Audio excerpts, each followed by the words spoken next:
गणपती अथर्व शीर्षामध्ये काय सांगितलेलं आहे, इतकं सुंदर गणपती अथर्व शीर्ष गणक ऋषींनी रचलेलं जे आहे. अथर्व शीर्षाचा अर्थ आपण त्या 10 दिवसामध्ये किती आपल्या अंगीकृत करतो आहे हे तो सांगायला आलेला आहे.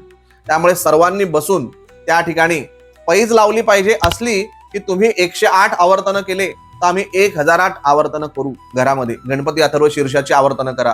आज नेटवर उपलब्ध आहे, कोणीही मंत्र शिकू शकते. ते स्वतः उच्चारण करून बघा. इतकी त्याच्यामध्ये दिव्य ऊर्जा आहे, इतकी पॉवर आहे. हे 10 दिवस म्हणजे जसं की आता आपण जसं एखाद्या मेळ्यात जातो किंवा पार्टीला जातो तर दाबून लोक खातात, परत भेटणार नाही, जाऊ दे दाबून खाऊन घेऊया, आहे की नाही. त्यानंतर पार्टीला जातात, खूप एन्जॉय करतात, खूप जास्त. तसे हे 10 दिवस पार्टीचे, आध्यात्मिक पार्टीचे आहेत.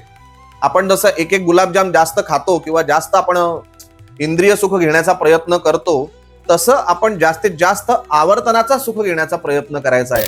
तुझे 10 आवर्तन झाले तर माझे 20 आवर्तन झाले. असे हे 10 दिवस आपल्याला मौन धारण करा.